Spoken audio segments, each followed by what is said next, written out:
Flora Salonik grew up in one of Tanzania's busiest cities, Arusha. She has a university education and speaks 4 languages.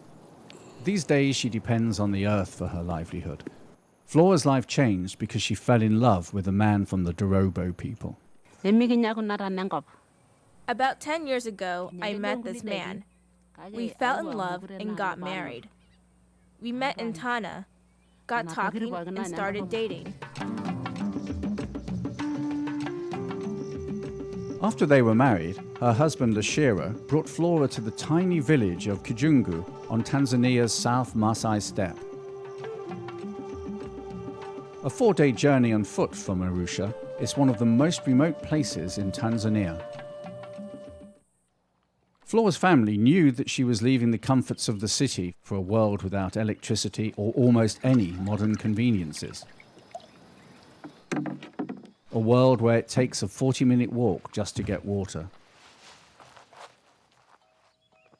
Unlike some Dorobo people, Flora and Lashira raise cattle and grow crops to feed their family. The Dorobo are one of the few hunter-gatherer societies left in East Africa. The Dorobo lifestyle means that Lashiro often spends long periods away from home while hunting. Flora is often left to care for their 3 children, their farm, and their home by herself. She gave up everything for Lashiro, and now she hardly sees him. Flora sometimes dreams of returning to the city. Sometimes I pack my stuff, ready to go back to Arusha. But I have children, so I can't go home. Many years have gone by since Flora moved to the village.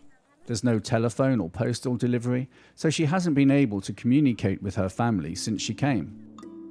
It's difficult to stop thinking about the past. Sometimes she thinks about the way her life could have been. She also thinks about what she would have done in the city. But what can she do now? She can take her children to live in the city and leave Lashiro in the village, or she can forget about her old life. Her husband knows nothing about the difficult choice that his wife must make. Flora feels restless and decides to visit her hometown of Arusha. She begins the 4-day walk early the next morning, but doesn't dare to look back at her children. It's painful for her to leave them, but her neighbors will take care of them while she figures out their future. Arusha is the center of Tanzania's tourist and safari business. This is where Flora was born, attended school, had her first job, and met her first boyfriend. Since she's been away for so long, the busy streets are unfamiliar to Flora. They're so different from Kijungu. As she walks towards her childhood home, Flora isn't certain if her mother still lives in the same house, or even if she's still alive. As she nears the house where she once lived, a few of the neighbors stop and stare.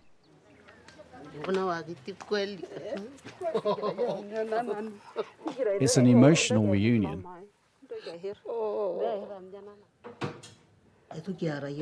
It's about 11 years since we saw each other. We didn't fight. We didn't have any rows. She just left home. I am very happy to see her again. I don't want her to go back too soon. But if there is no choice, she will have to go. Because she has children, and her husband is waiting for her there. Flora tries to relate to the person that she used to be. As she sits in the school that she went to as a girl, she wonders, should she bring her children to Arusha or return to her life in Kijungu? Whatever she decides, something will be lost. Finally, Flora makes her decision. She goes back to Kijungu. I really want to come back to Kijungu. I feel Dorobo. My sisters didn't understand how I can live here. There's no transport, no hospitals. But I am happy here because of the land I want to live here because this is my life. People say it is a hard place to live, but my home is here. Choosing between a new family and the old is never easy. But it seems that this woman has made her choice at last.